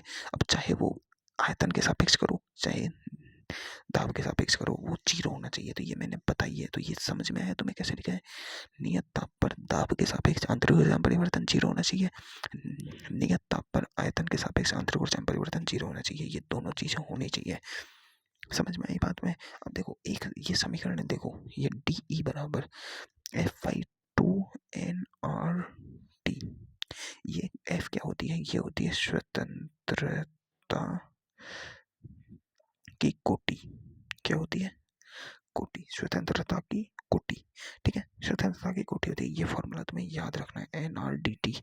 अब इसको ऐसा लिख सकते हैं, डेल्टा ई बराबर F/2 NR डेल्टा टी। ये देखो ये अभी याद करने का है बस, ये मतलब बताया गया है सर ने और कोई काम नहीं है, इसका काम तो इसका आगे आएगा। अब देखो एक नीचे नोट लिख रहा है ना, इस नोट को अभी मत देखो, इस नोट को अभी मत देखो। अब देखो, अब मैं तुम्हें पहले पढ़ाऊंगा। अब थर्मो के 3 नियम पढ़ेंगे अपन। फर्स्ट लॉ, एक तो है जीरोथ लॉ ऑफ थर्मोडायनेमिक्स, एक है first law of thermodynamics, FLOT, इसे कहते हैं फ्लॉट, इसे जीरो लॉ। एक है second law of thermodynamics slot, एक है third third law of thermodynamics. ये 4 नियम पढ़ेंगे थर्मोडायनेमिक्स के। तो जीरोथ नियम, जीरोथ नियम देखो, मैं जीरोथ नियम का समझो। ए है ना, ये ए निकाय है, ये बी निकाय है और ये सी निकाय है। 3 निकाय है अपने पास। ये बोल रहा है ए निकाय और बी निकाय आपस में साम्य में है, किसके, यानी तापीय साम्य में है मान लो, है ना। और बी निकाय और सी निकाय भी आपस में तापीय साम्य में है, यानी इसका ये मतलब टी ए बराबर है टी सी और टी बी बराबर है टी सी। तो इसके अनुसार, इस जीरोथ लॉ के अनुसार ये दोनों भी आपस में तापीय साम्य में होंगे, जो तो है ये भाई। जब ये इसके बराबर है, ये इसके बराबर है, तो ये भी एक दूसरे के बराबर नहीं होंगे क्या? यही जीरोथ लॉ है। टी ए बराबर टी बी होगा, यही जीरोथ लॉ है, बस इतना ही। अब देखो first law of thermodynamics, FLOT, ये ये नियम है ऊर्जा संरक्षण का, यानी ऊर्जा संरक्षित होती है,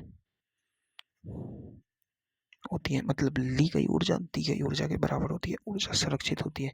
यानी टोटल एनर्जी है ना, टोटल एनर्जी वो क्या है, कांस्टेंट किसकी, पूरे यूनिवर्स की, है ना। अब देखो एक विलगित निकाय, क्या होता है? विलगित निकाय ना तो ऊष्मा का आदान प्रदान होता है, नहीं कार्य का। तो उस विलगित निकाय के अंदर की जो ऊर्जा है वो क्या होती है, कांस्टेंट। ये भी बात होती है। आंतरिक ऊर्जा का परमाणु निर्धारित इस नियम के, FLOT के अनुसार ही आंतरिक ऊर्जा का परमाणु निर्धारित नहीं किया जा सकता, इसमें परिवर्तन, आंतरिक ऊर्जा में परिवर्तन ज्ञात किया जा सकता है। ये FLOT का रूल है, FLOT का ही नियम है, तो ये बात याद रखने। तो देखो आंतरिक ऊर्जा में परिवर्तन ज्ञात किया जा सकता है ना। अब देखो आंतरिक ऊर्जा होती है वो किस पर निर्भर करती है, दाब पर और आयतन पर। देखो ताप तो ऊष्मा से आता है, ताप किस किस ताप क्या बनाएगा, ऊष्मा, और PV ये दोनों करेंगे वर्क। तो अल्टीमेटली आंतरिक ऊर्जा किस पर निर्भर हो गई, Q और W पर, Q और W पर निर्भर हो गई। हुई कि नहीं हुई भाई, हुई कि नहीं हुई, हुई कि नहीं हुई, हुई कि नहीं हुई? तो अब समझो माना समझो एक निकाय है, निकाय है ना, उसकी आंतरिक ऊर्जा E1 है पहली, मान ली, ठीक है। अब मैं FLOT को परिभाषित कर रहा हूँ, है ना। माना निकाय की आंतरिक ऊर्जा E1 है, फिर निकाय पर किया गया कार्य W है, निकाय पर किया गया कार्य W है, ठीक है। और निकाय को दी गई ऊष्मा Q है, यानी उसकी प्रारंभिक आंतरिक ऊर्जा E1, किया गया कार्य W और दी गई ऊष्मा Q है ना। तो अब ये दोनों क्या है, आंतरिक ऊर्जा के रूप है। तो इन सब के कारण इसकी आंतरिक ऊर्जा क्या होगी, बढ़ जाएगी। तो इसकी E2 हो जाएगी E1 plus W plus Q के बराबर। क्यों? क्योंकि इन सबसे इसकी आंतरिक ऊर्जा बढ़ी है।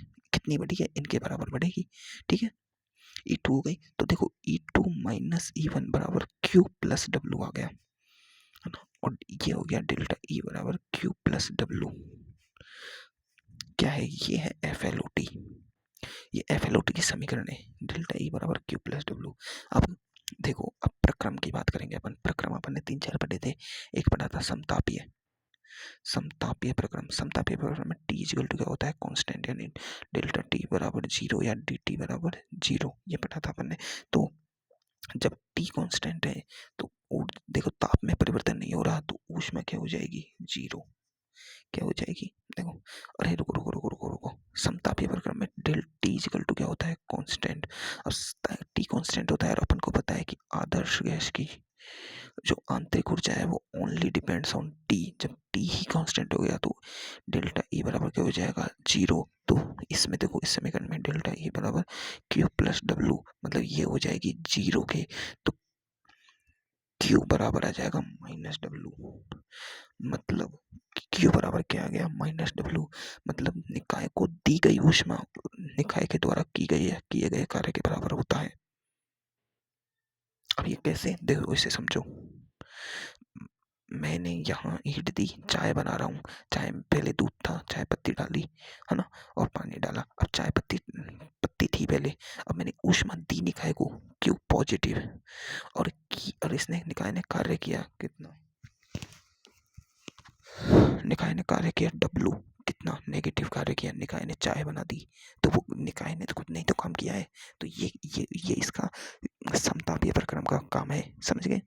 अब देखो ऐसे ही समतापीय प्रक्रम हो गया, ऐसे ही देखो सम आयतनिक, अब जब आयतन आयतन समान हो, आयतन समान हो मतलब डेल्टा वी बराबर 0 या डी वी बराबर 0, तो देखो इसके देखो डेल्टा ई बराबर क्यू प्लस डब्लू, डब्लू क्या होता है, कार्य, कार्य अपन के देखो यहाँ क्या बढ़ रहे हैं, पीवी कार्य, तो माइनस पीवी, क्यों डब्लू बराबर हमेशा होता है माइनस पी डेल्टा वी, तो देखो डेल्टा वी बराबर 0, डेल्टा वी बराबर 0, तो ये 0, तो डेल्टा ई बराबर 0, तो देखो नियत आयतन की, यहाँ समझो, नियत आयतन की ऊष्मा, यानी क्यू एट कांस्टेंट वी, नियत आयतन की, वो लाइन देखो, ग्रीन लाइन लिख रही थी ना, वो लाइन देखो, वो वहां मैंने तुम्हें छुड़वाई थी, नियत आयतन की ऊष्मा आंतरिक ऊर्जा में परिवर्तन के बराबर होती है, कब, नियत आयतन की, जब आयतन कांस्टेंट हो, समझ में आई बात, आई ना, चलो अब आगे बढ़ते हैं।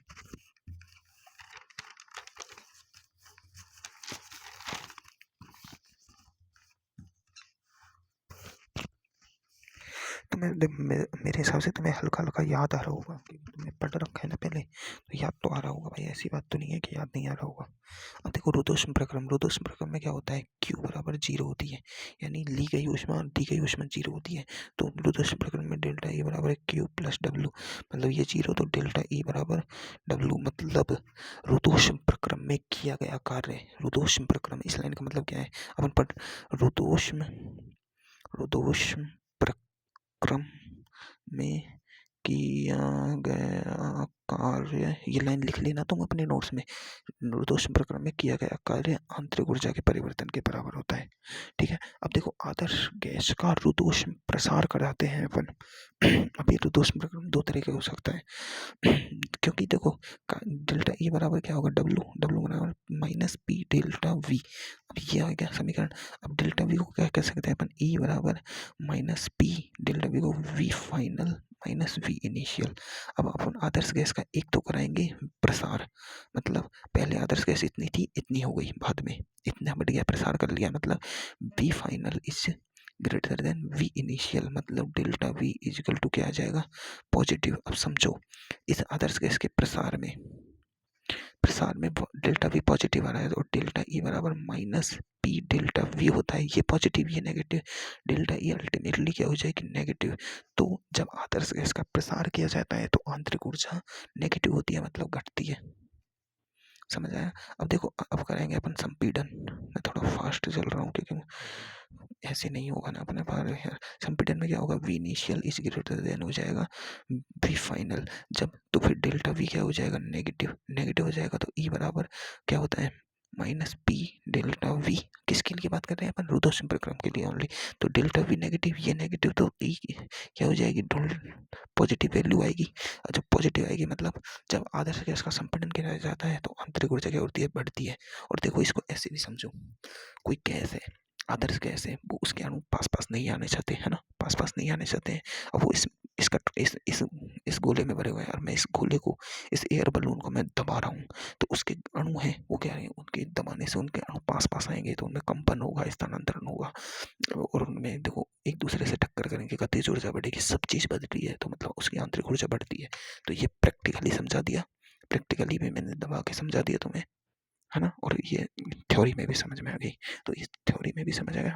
अब देखो चक्रीय प्रक्रम में सभी डेल्टा ई परिवर्तन होते हैं, वो 0 होते हैं, तो सभी परिवर्तन 0 होते हैं, मतलब परिवर्तन चक्रीय प्रक्रम में किया गया, मतलब परिवर्तन सब 0 होते हैं, तो डेल्टा ई बराबर क्यू प्लस डब्ल्यू, जब ये 0 है तो क्यू बराबर माइनस डब्ल्यू, तो चक्रीय प्रक्रम में किया गया कार्य उसको दी गई ऊष्मा के बराबर होता है, क्या, तो चक्रीय प्रक्रम में कार्य शून्य नहीं होता है, आंतरिक ऊर्जा में परिवर्तन शून्य होता है, किया गया कार्य शून्य कभी नहीं होता है, ये वाली बात याद रखना, सभी अवस्था फलन 0 होते हैं ना। अब देखो समदाबीय प्रक्रम नहीं बताया क्या मैंने, समदाबीय प्रक्रम रह गया, तो समदाबीय देख लेते हैं भाई। देखो पांचवा है अपना समदाबीय प्रक्रम। समदाबीय प्रक्रम में क्या होता है, P is equal to constant delta P या डी P बराबर 0। ठीक है,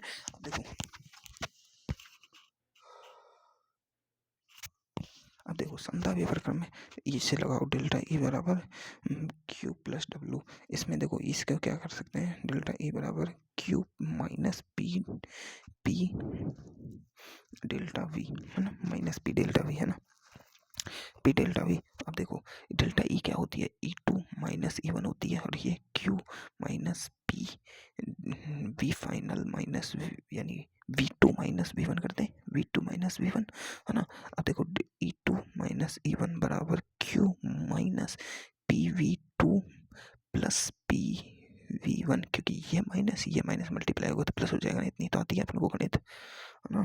तो E2 माइनस E1 बराबर Q plus PV1 minus PV2 है ना। तो देखो Q plus PV1 minus QV2। अब ये देखो समदाबीय प्रक्रम है, मतलब नियत आयतन है और नियत दाब है, तो इसकी जो ऊष्मा है ये Q, ये कैसी हो जाएगी, नियत दाब की ऊष्मा यानी QP हो जाएगी, QP हो जाएगी। तो इसे अपन QP लिख सकते हैं भाई, नियत दाब की ऊष्मा है ना। तो अब इस नियत दाब की ऊष्मा को एक तरफ लाओ और इस E2 को इधर ले आओ, इसको इधर ले आओ, इसको इधर ले जाओ। तो देखो यार क्या दिखाऊं तुम्हें, देखो समझो, देखो E2 माइनस की नहीं, इसको इधर लाएंगे तो प्लस हो जाएगा, PV2 एक हो गया है ना, और QP इधर है और इसे इधर लाएंगे तो पॉजिटिव हो जाएगा, मतलब प्लस E1 प्लस PV1।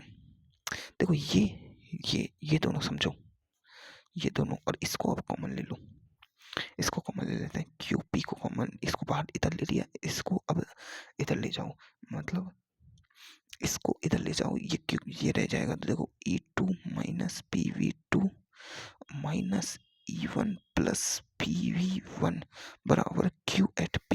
ये एक नया समीकरण आ रही है अपनी।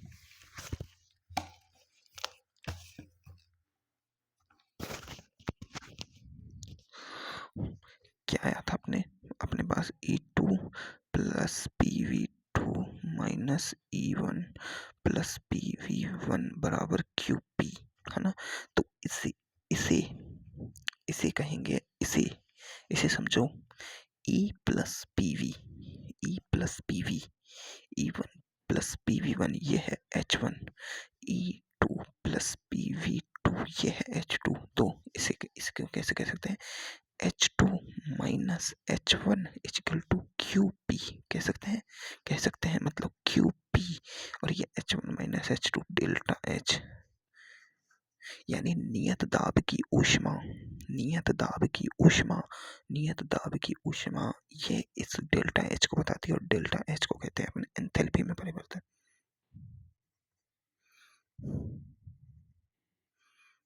यानी समतापीय प्रक्रम में यानी नियत दाब की ऊष्मा आंतरिक ऊर्जा में वो एंथैल्पी में परिवर्तन के बराबर होती है। ये समीकरण आई है, यहाँ से समझ में आई है। मैंने इसको इसके बराबर किया है, ये एंथैल्पी के बराबर होती है ये वैल्यू, यानी H बराबर होता है E प्लस PV। ये बात समझो, ठीक है। अब एंथैल्पी को परिभाषित करेंगे अपन। देखो मैंने एंथैल्पी को मैं लिखूंगा नहीं यार, थोड़ा फास्ट करना होगा भाई। देखो एंथैल्पी यह किसी निकाय का ऊष्मांश है, बिल्कुल ऊष्मांश है ना। गणितीय रूप से एंथैल्पी को आंतरिक ऊर्जा तथा पीवी ऊर्जा के योग के रूप में परिभाषित किया जा सकता है, H equal to E plus PV। ठीक है, एंथैल्पी का परमाणु निर्धारित नहीं किया जा सकता, परंतु एंथैल्पी में परिवर्तन ज्ञात किया जा सकता है। QP यानी नियत दाब की ऊष्मा बराबर होती है डेल्टा H के, अर्थात नियत दाब पर ऊष्मा एंथैल्पी में परिवर्तन के बराबर होती है। ठीक है, एंथैल्पी अवस्था फलन है और विस्तीर्ण गुणधर्म है। ठीक है, अब देखो H इक्वल टू, अब यहाँ से सॉल्व करेंगे अपन थोड़ा। तो देखो H इक्वल टू क्या होता है, E प्लस PV। ठीक है, तो इसे अल्प आंशिक परिवर्तन मान लो, अल्प परिवर्तन DH equal to DE plus P अब देखो पीवी और इसके आगे भी लगा दो डी, सब में अवकलन कर दिया। अब देखो यहाँ समझो, यहाँ समझो, ये डी और पी और वी दो का अवकलन है, तो इसे कैसे लिखेंगे? एक बार लिखेंगे अपन पी डी वी, अरे यार इसको ऐसे लिखते हैं, एक बार पी डी वी प्लस एक बार लिखेंगे वी डी पी, एक बार डी वी का अवकलन करो, एक बार डी पी का अवकलन करो, इसका मतलब। तो इसे आप कैसे लिखेंगे? डी एच इक्वल टू, ये अवकलन का नियम है भाई, मैंने कुछ नहीं किया इसमें, तुम्हें आता होगा, P D V plus V D P, ठीक है, ठीक है। अब अपन ने देखो आंतरिक ऊर्जा, अब डेल्टा एच ये है क्या? ये नियत दाब की ऊष्मा है। नियत दाब की मतलब ये एंथैल्पी परिभाषित ही नियत दाब पर होती है। सब पहली बात तो हमेशा याद रखने वाली बात है कि एंथैल्पी कब परिभाषित हो सकती है? नियत दाब पर, नियत दाब की ऊष्मा होती है। तो अब अपन को क्या करना होगा? यहाँ पर P इक्वल टू कॉन्स्टेंट करेंगे, तो P कॉन्स्टेंट कर दिया अपन ने, तो डी पी बराबर 0 और डेल्टा P बराबर भी 0 हो जाता है। तो ये वैल्यू 0 हो जाएगी, तो D H equal to D E plus P D V आ जाएगा। क्या आ जाएगा? पी डी वी आ जाएगा, है ना। और यदि अगर कहीं अगर अपन v इक्वल टू कॉन्स्टेंट ले लें, तो v कॉन्स्टेंट करने पर डी वी इक्वल टू 0 हो जाएगा, तो इसको 0 कर दो, तो बचेगा क्या? D H equal to D E plus V D P. ये क्या है? नियत दाब पर एंथैल्पी, ये है नियत आयतन पर एंथैल्पी, समझ गए? ये है नियत दाब पर एंथैल्पी, ये है नियत आयतन पर एंथैल्पी, दोनों अलग अलग है, समझ गए बात? ये नियत दाब पर एंथैल्पी है, वो नियत दाब पर ये नियत दाब पर है, ये नियत दाब पर है। पी कांस्टेंट किया है, यहाँ पर वी कांस्टेंट किया है, नियत दाब की है, नियत दाब की और एक नियत आयतन की है। और अगर दोनों ही परिवर्तन हो, दोनों ही परिवर्तनशील हो, तो अपन को डेल्टा एच बराबर क्या लेना है? यानी डी एच बराबर, दोनों ही परिवर्तन हो तो D E plus P D V plus V D P से सॉल्व करना है, इस समीकरण से सॉल्व करना है, दोनों परिवर्तित हो। और इसका बड़ा परिवर्तन क्या लिख सकते हैं अपन? बड़ा परिवर्तन delta H is equal to delta E plus P delta V plus V delta P. क्या लिख सकते हैं अपन? We delta P. और इसको ऐसे भी तो लिख सकते हैं, इसको भी तो ले सकते हैं अपन, इसको ही डायरेक्ट बड़े रूप में लिखते हैं अपन, है ना। इसको देखो, delta H is equal to delta E plus delta P V, यानी डेल्टा पी वी का मतलब हो जाएगा डेल्टा एच बराबर delta E plus P V P one P two V two minus P one B one, ये हो जाएगा P two V two minus P one B one. देखो, अब देखो आदर्श गैस होती है, आदर्श गैस के लिए क्या सही है भाई? आदर्श गैस के लिए क्या सही होता है? आदर्श gas P equal to constant होता है, दाब कॉन्स्टेंट होता है आदर्श गैस का। तो आदर्श गैस के लिए delta H equal to delta E plus P delta V होता है, ठीक है, आदर्श गैस के लिए। द्रव्य तथा ठोसों के लिए किसी इन दो द्रव और ठोस, देखो गैसेस के लिए, आदर्श गैस हो चाहे गैसेस के लिए हो, उनका दाब कांस्टेंट माना जाता है, लेकिन द्रव होता है, ठोस होता है। देखो द्रव का तो अपन देखो, द्रव में तो अपन क्या लगाते हैं? पानी को कभी भी संपीड़ित नहीं किया जा सकता, इसलिए तो प्रेशर का नियम लगाते हैं अपन। कौन सा? लिफ्ट ऊपर जाती है तो उसमें देखो, ट्रॉली ऊपर उठती है तो उसमें क्या लगाते हैं अपन?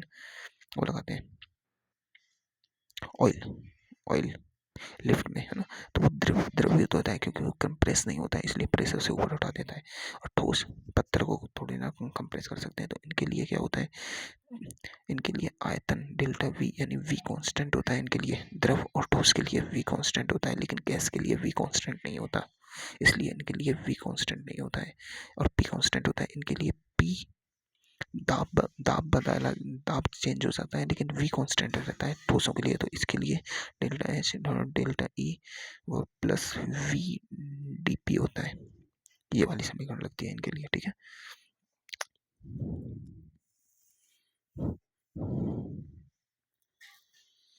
ठीक है,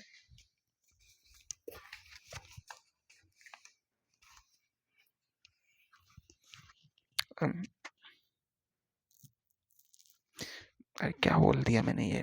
हाँ, द्रव कांस्टेंट होता है, लेकिन अगर प्रेशर पी भी कांस्टेंट हो तो डेल्टा एच इक्वल टू लगभग आ जाएगा डेल्टा ई के।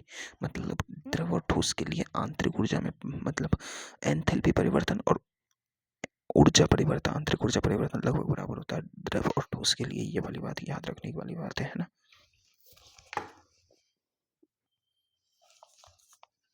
अब समझो, देखो एक कोई भी गैसीय अभिक्रिया हो रही है, यानी इस ए गैस से बन रहा है बी गैस, और ये किससे रासायनिक समीकरण अभिक्रिया नियत ताप और नियत दाब पर हो रही है, यानी पी और टी कांस्टेंट है ना। तो इसके n1 मोल होंगे, इसके n2 मोल होंगे, इसके v1 मोल होंगे, इसका v1 आयतन होगा, इसका v2 आयतन होगा। p constant, p constant, t constant, t constant. अभिक्रिया के लिए pv बराबर क्या होता है? nRT। तो देखो p और t तो कांस्टेंट है, तो pv1 क्रिया कारक के लिए pv1 n1 r t होगा, और देखो इसके उत्पाद के लिए pv2 n2 r t होगा। क्यों कि मैंने t और p को चेंज क्यों नहीं किया? क्योंकि अपने बोल दिया है कि ये दोनों कांस्टेंट है। तो अब देखो डेल्टा एच बराबर क्या होता है? Delta E plus P delta we. Gas के लिए क्या होता है? पी इक्वल टू कांस्टेंट होता है और वी चेंजेबल होता है गैस के लिए, आयतन चेंजेबल होता है। तो delta H equal to delta E P, देखो पी डेल्टा वी यानी P V two minus B one, P V two minus B one हो जाएगा डेल्टा वी का। अब देखो P V two minus B one है, तो उसे अपन डेल्टा एच बराबर ई डेल्टा ई, तो पी को एक बार वी टू से मल्टीप्लाई कर दो, एक बार वी वन से मल्टीप्लाई कर दिया, तो ये हो जाएगा। अब देखो P V two P V one है ना, इसकी जगह अपन क्या लिख देंगे? पी वी वन की जगह ये, पी वी टू की जगह ये, इनको नहीं लिख सकते, लिख देंगे। तो ये आ जाएगा N two R T N minus N one R T, तो डेल्टा एच बराबर delta E N two minus N one R T, delta H बराबर delta E delta N G. ये क्या है? रस समीकरण मिति गुणांक। भूल गए क्या? उनके रस समीकरण मिति डेल्टा एन जी क्या होता है? उनके रस समीकरण उत्पाद के रस समीकरण गुणांक माइनस अभिक्रिया के रस समीकरण में गुणांक, ये तो अपन उसमें पढ़ चुके हैं ना, मूल वाले कॉन्सेप्ट में, है ना। तो वो यही है डेल्टा एन जी अपना। मूल नहीं, उसमें पढ़ाया अपने शायद ये सामने वाले में, केमिकल सामने में। तो ये क्या है? अगर नियत ताप तथा दाब हो तो अपन उस रिएक्शन के लिए, एक रिएक्शन के लिए ये यूज ले सकते हैं अपन। समझ में आई? रिएक्शन के लिए ये यूज ले सकते हैं, इसे याद रखना है कैसे। देखो ये रिएक्शन दे रखी है, इसके लिए डेल्टा एन जी अपन निकाल लेंगे। तो अब डेल्टा एन जी बराबर 0 हो, देखो अपन ने डेल्टा एन जी बराबर 0 वाली रिएक्शन पढ़ी है समय में, delta N G is greater than यानी पॉजिटिव वाली रिएक्शन पढ़ी है, और नेगेटिव वाली रिएक्शंस पढ़ी है, और मैंने तुम्हें उस विलियन वाले चैप्टर में बताया भी था ना। तो देखो अब डेल्टा एन जी बराबर, देखो ये समीकरण क्या है, इसे मैं समझा ही देता हूँ क्या यार। सच में मैं भी थक गया हूँ, 1 सवा घंटा हो गया यार। इसको तुम खुद करना यार, नहीं होगा ना तो मैं खुद कराऊंगा। ये तुम्हें नहीं समझ आ रहा है क्या? ये संबंध आया है अपना। अब इसमें डेल्टा एन जी बराबर 0 कर दिया तो ये पूरी वैल्यू 0 हो जाएगी, पूरी वैल्यू 0 हो जाएगी, तो डेल्टा एच बराबर ई हो जाएगा। अगर ये पॉजिटिव वैल्यू हुई तो ये दोनों जुड़ के ये बनाएंगे, मतलब ये कम है इससे, ये ज़्यादा होगी इससे, समझ गए? ये कम है इससे, पॉजिटिव है, ये नेगेटिव है, मतलब ये नेगेटिव है तो ये घटेगा इसमें से, मतलब इसमें से ये घट के ये आ रही है, तो ये ज़्यादा हुआ ना, ये ज़्यादा हो गया। बस यही तो है। अवस्था रूपांतरण के दौरान देखो, अवस्था रूपांतरण होता है, वो तो तुम्हें सर ने फिजिक्स में बता दिया है कि प्रेशर और टेम्परेचर कांस्टेंट होते हैं, परंतु ऊर्जा परिवर्तन, आंतरिक में परिवर्तन और आंतरिक ऊर्जा में परिवर्तन 0 होता है, टी कांस्टेंट होता है। ये वाला ग्राफ सर ने समझाया तो था। ये क्या है? ये ठोस से मतलब बर्फ से लिक्विड बनने की अवस्था है, ये लिक्विड से भाप बनने की अवस्था है। इसमें क्या है? ये कांस्टेंट है। क्या क्या कांस्टेंट है इसमें? एक तो देखो टेम्परेचर कांस्टेंट है और एक प्रेशर कांस्टेंट है, ठीक है। ये वाला ग्राफ समझाया था ना। हाँ देखो ये मैंने ऊष्माधारिता तो मैं पढ़ाई थी यार अच्छे से, अभी इसे दोबारा से पढ़ाने में भाई जान निकल जाएगी मेरी, सच में। अगर देखो ऊष्माधारिता नहीं समझ आए भाई, ये दोबारा से पढ़ाऊंगा यार, ये बहुत बहुत मुश्किल से पढ़ाया था मैंने।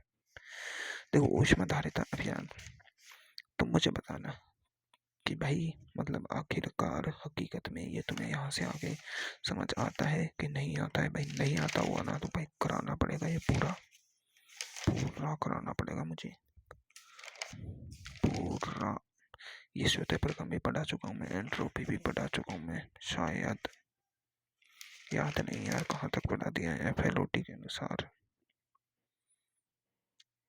ये शायद करा दिए हैं मैंने, नहीं कराया क्या, मुझे खुद याद नहीं। ये एंट्रोपी के बाद सेकंड लॉ है, सेकंड लॉ के बाद गिब्स मुक्त ऊर्जा परिवर्तन है। मैंने शायद ये पढ़ा दिया था कि गिब्स मुक्त ऊर्जा परिवर्तन, मुझे खुद याद नहीं कहाँ तक पढ़ा दिया। हाँ ये करा दिए थे भाई मैंने, ये गिब्स मुक्त ऊर्जा और सामने में नहीं कराए थे क्या, मुझे खुद याद नहीं भाई कहाँ तक कराया था कहाँ तक नहीं। मैंने ये करा दिया था तुम्हें शायद, गिब्स मुक्त ऊर्जा, गिब्स फलन तथा साम्य स्थिरांक में संबंध, यार यहाँ तक करा दिया था भाई यार, सच में है ना, मैंने तुम्हें थोड़ा सा रिवाइज किया है। यहाँ तक बताना मुझे समझ आ रहा है कि नहीं आ रहा है। मैं इसे भी ऊष्माधारिता को भी रिवाइज करा देता हूँ। ऊष्माधारिता क्या होती है, किसी भी चीज़ की ऊष्मा को धारण करने की क्षमता होती है। क्या होती है, ऊष्मा को धारण करने की क्षमता। जैसे ये पेन है, ये ऊष्मा ज़्यादा अवशोषित कर सकता है ना, लेकिन एक लोहे का टुकड़ा होता है वो बहुत ज़्यादा उस हीट को एब्जॉर्ब करके गर्म हो जाता है। मतलब कोई पदार्थ है, ये पहली बात तो ऊष्माधारिता पथ फलन है और विस्तीर्ण गुणधर्म है, यानी पथ पर निर्भर करती है ऊष्माधारिता। ऊष्मा से संबंधित जितने भी पद होते हैं वो सब पथ पर निर्भर करते हैं, जैसे ऊष्माधारिता, ऊष्मा और कार्य, ये तीन चीज Q और C और W, ये तीन पथ फलन है बस। और ये विस्तीर्ण गुणधर्म भी है, मतलब ये पदार्थ के द्रव्यमान पर निर्भर करती है भाई, प्रकृति पे भी निर्भर करती है। जैसे भाई वो लोहा होता है वो ज़्यादा उस हीट को ऑब्जर्व कर लेता है, लेकिन लकड़ी बिल्कुल नहीं करती है, तो ऊष्मा को धारण करने की क्षमता ही तो है। तो मतलब देखो कोई पदार्थ है, जैसे ये पेन है, इस पदार्थ का टेम्परेचर पहले था, है ना, अब मैं इस पदार्थ का T डिग्री टेम्परेचर बढ़ाने के लिए जितनी मुझे इसको ऊष्मा देनी पड़ रही है, ये इसकी ऊष्मा धारण करने की क्षमता है। अब देखो मान लो इस पदार्थ का टेम्परेचर अभी क्या है 25, और इसका भी अभी 25 है। अब क्योंकि ये लोहे की है और इसको भी मैं क्यू ऊष्मा दे रहा हूँ और इसको भी क्यू ऊष्मा दे रहा हूँ, तो ये दोनों एक साथ मैं इनको बराबर बराबर ऊष्मा दे रहा हूँ क्यू क्यू, तो इसने ज़्यादा, ये कम ऊष्मा धारण करेगी, ये ज़्यादा ऊष्मा को, ये यानी ये जल्दी, ये लेट गर्म होगा, ये बिल्कुल कम गर्म होगा। मतलब मैंने दी तो इसको भी 100 कैलोरी ऊष्मा है, इसको भी 100 कैलोरी ऊष्मा दी है ना, दोनों को 100 कैलोरी ऊष्मा दे दी मैंने, है ना। अब इसने क्या किया, इसने 90 कैलोरी ऊष्मा लेके नहीं, और बहुत ज़्यादा गर्म हो गया, इसने सिर्फ और सिर्फ 10 कैलोरी ऊष्मा ली है, 90 को तो लिया ही नहीं। मतलब समझो इसकी ऊष्मा धारण करने की क्षमता ज़्यादा है। क्या है, ऊष्मा धारण करने की क्षमता, तो यही तो है ऊष्माधारिता। मतलब किसी पद, अब देखो मतलब इसने 90, अब देखो इसकी ऊष्मा धारण करने की क्षमता ज़्यादा हुई। अब बस समझो इसका इसका टेम्परेचर अभी 25 है, इसका 25 है, अब मैं इसका 30 करता हूँ, तो मुझे इसको 30 करने के लिए मुझे इसको कम ऊष्मा देनी होगी। मान लो इसको मैंने 100 कैलोरी ऊष्मा दी और इसमें इसका 30 हो गया, लेकिन इसको तो बहुत ज़्यादा ऊष्मा देनी होती है ना, तो इसको मैं मतलब इसका टेम्परेचर 25 से 30 करने के लिए, यानी T डिग्री सेल्सियस टेम्परेचर दोनों का बढ़ाने के लिए इसको मुझे ज़्यादा ऊष्मा देनी पड़ रही है, इसको ज़्यादा ऊष्मा देनी पड़ रही है। तो यही तो है, यानी किसी पदार्थ यानी काय का T डिग्री सेंटीग्रेड टेम्परेचर बढ़ाने के लिए उसकी आवश्यक ऊष्मा जितनी उसको दी जा रही है उतनी ऊष्मा ऊष्माधारिता कहलाती है। यानी Q डेल्टा T क्या है, T डिग्री सेल्सियस, यानी 1 डिग्री सेल्सियस टेम्परेचर बढ़ाने के लिए, और ये क्या है, ऊष्माधारिता। तो क्या गिर दिया मैंने, तो देखो C बराबर क्या आ जाएगा, Q by delta T। Delta T क्या है, अंतर, कितना टेम्परेचर मैंने अंतर किया है, और Q क्या है, ऊष्मा। तो किसी पदार्थ या निकाय की ऊष्माधारिता प्रयुक्त प्रक्रम के प्रकार पर निर्भर करती है। अब देखो समतापीय प्रक्रम है, जब उसमें टेम्परेचर ही कांस्टेंट है तो ऊष्माधारिता क्या होगी, अनंत। क्या होगी, अनंत, क्योंकि देखो Q बटे क्या है, डेल्टा T, इसको जीरो करो। अब किसी भी पद में जीरो का भाग देते हैं तो ये वाला पद क्या आएगा, अनंत आएगा, अनंत आएगा ना भाई, जीरो का भाग देते हैं तो ये इनफाइनाइट आता है, एक में जीरो का भाग देंगे तो इनफाइनाइट आएगा ना। तो इसकी समतापीय प्रक्रम में ऊष्माधारिता कितनी होती है, अनंत। रुद्धोष्म प्रक्रम में क्यू क्या होती है, जीरो। रुद्धोष्म प्रक्रम में ली गई ऊष्मा और दी गई ऊष्मा क्या होती है, जीरो। तो सी बराबर क्या हो जाएगा, क्यू बाई डेल्टा टी, और ये जीरो हो गई तो जीरो में किसी का भाग दो जीरो ही आता है, यानी टेम्परेचर चाहे कितना भी बढ़ा लो ऊष्माधारिता जीरो होती है रुद्धोष्म प्रक्रम में। क्या होती है 0। अब देखो समायतनिक प्रक्रम में क्या होता है v कांस्टेंट, तो समायतनिक प्रक्रम की ऊष्माधारिता को कहते हैं Cv। Cv यानी ऊष्माधारिता एट कांस्टेंट v, ऊष्माधारिता एट कांस्टेंट p, समतापीय प्रक्रम की नियत दाब की ऊष्माधारिता और नियत ताप की वो नियत आयतन की ऊष्माधारिता, नियत दाब की ऊष्माधारिता। ठीक है, अब विशिष्ट ऊष्माधारिता क्या है? अब अभी तो अपन ने कोई पदार्थ लिया, कितना भी ले लिया कोई दिक्कत नहीं, अब यहाँ फिक्स हो गया। विशिष्ट ऊष्माधारिता को एस कहते हैं। ये सब अपन ने विशिष्ट ऊष्मा पढ़ी थी ना, वही तो है Q बराबर M S delta T, physics में पढ़ाई थी सर ने, पढ़ाई थी ना। तो 1 ग्राम पदार्थ का 1 डिग्री सेल्सियस आवश्यक ऊष्मा, 1 डिग्री सेल्सियस बढ़ाने के लिए आवश्यक ऊष्मा विशिष्ट ऊष्माधारिता कहलाती है। Q बराबर M S delta T. M क्या है? पदार्थ का ग्राम। Q बराबर ये एम एस डेल्टा टी ऊष्मा, ऊष्मा का वो होता है समीकरण, वो सर ने बताया था ना। एम कितना लो 1 ग्राम और टेम्परेचर कितना लो 1 डिग्री सेल्सियस है ना, तापांतर 1 डिग्री सेल्सियस। तो Q is equal to S. और देखो Q is equal to S, और इसका देखो ये ऊष्माधारिता हो गई। ठीक है, अब देखो इसका ये सब तो तुम जानते हो, एम द्रव्यमान है ना, एस तो ये मात्रक है इनके, ये मात्रक है, तुम्हें याद रखने हैं, है ना। अब देखो ये विशिष्ट ऊष्मा 2 प्रकार की होती है, एक तो नियत आयतन की विशिष्ट ऊष्मा, एक होती है नियत दाब की विशिष्ट ऊष्मा। अब ऐसे ही जैसे ही विशिष्ट ऊष्मा होती है, ऐसे ही एक मोलर ऊष्माधारिता भी होती है। मोलर ऊष्माधारिता अभी अपन ने अभी तो 1 ग्राम की पदार्थ की, अब लाओ 1 मोल पदार्थ का 1 डिग्री सेल्सियस ताप बढ़ाने के लिए, और ये क्या हो जाती है, एम की जगह आ जाएगा सिर्फ और सिर्फ एन, तो क्यू बराबर N C M delta T, है ना। और ये क्या है, एस आ रही थी ना यहाँ पे, इसकी जगह पर ने सी एम रख दिया, क्या सी एम मोलर विशिष्ट ऊष्माधारिता। तो देखो एन बराबर 1 मोल लिया, टेम्परेचर कितना 1 डिग्री सेल्सियस बढ़ाया, तो डेल्टा टी कितना है 1 डिग्री, तो क्यू बराबर सी एम बराबर Q by N D T, C M बराबर Q by N D T. तो क्यू की क्या होगी, कैलोरी, क्यू क्या होती है कैलोरी में, है ना। और एन क्या होता है, मोल इनवर्स, उल्टा है नीचे है ना, टेम्परेचर केल्विन इनवर्स या डिग्री सेल्सियस इनवर्स, और इसमें लो तो joule kelvin inverse mole inverse, दोनों मात्रक सही है ना। अब देखो सी एम ये क्या है, मोलर विशिष्ट ऊष्मा, मोलर ऊष्मा धारिता, मोलर ऊष्मा धारिता है ये। तो ये क्या है, एक तो नियत आयतन की मोलर ऊष्मा धारिता, एक है नियत दाब की मोलर ऊष्मा धारिता। ये देखो नियत दाब की, ये नियत आयतन की ऊष्मा धारिता है, लेकिन ये CVM ये नियत आयतन की मोलर ऊष्मा धारिता है, दोनों में अंतर है, समझ में आई बात। ऐसे ही अब देखो नियत आयतन पर मोलर ऊष्मा धारिता Q बराबर क्या होती है, Q CM बराबर QN/dt होता है, या फिर Q बराबर होता है Q बराबर होता है NCM/dt। अब देखो N बराबर क्या होते हैं, मोल।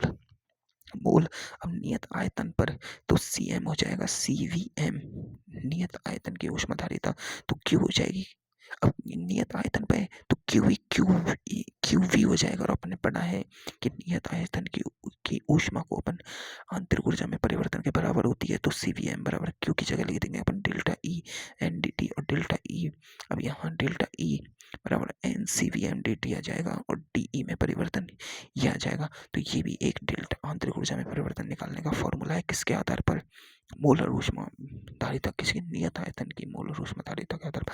अब देखो नियत दाब पर मोलर ऊष्मा धारिता CM, अब देखो नियत दाब पर जो ऊष्मा होती है, देखो QV होती है वो तो डेल्टा ई होती है, और QP होती है वो डेल्टा H होती है, अपन ने अभी देखा था, दोनों देखी थी।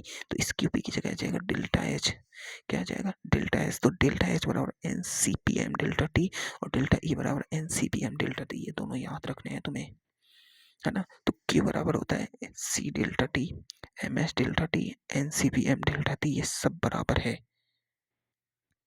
ठीक है, ये क्योंकि ऊष्मा के सभी सारे फॉर्मूले सही है, ये भी सही है, ये भी सही है, ये भी सही है।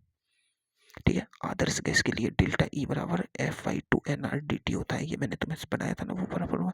अब डेल्टा ई बराबर अपने पास देखो एक तो है NCVM डेल्टा टी, अभी निकला है नियत आयतन की मोलर ऊष्माधारिता के आधार पर, है ना। तो अपन NCVM डेल्टा टी बराबर ये करेंगे तो CVM बराबर Fi/2RT आ जाएगा, क्या आ जाएगा ये समझो, ये आ जाएगा, आ गया ना, ये आ गया। अब ये अब ये देखो CPM तथा CVM में संबंध, इसे है ना फिजिक्स में कहते हैं CP व CV में संबंध, है ना। तो इस ये R बराबर होता है CP माइनस CV बराबर R होता है, ये CP माइनस CV बराबर R होता है। क्या होता है? CP माइनस CV बराबर R। तो कैसे होगा? देखो डेल्टा H बराबर डेल्टा E प्लस PD भी होता है, और डेल्टा H बराबर डेल्टा E की जगह क्या लिखते हैं अपन? डेल्टा E की जगह ये रख देंगे NCBM डेल्टा T, और डेल्टा ये डेल्टा H की जगह NCPM ये रखेंगे, और डेल्टा की अब ये PDV की जगह PV2 यानी PVV2V2, ये इसकी जगह PV2 और PV1 ये अपने वहां निकाला था। कहाँ? देखो यहाँ पर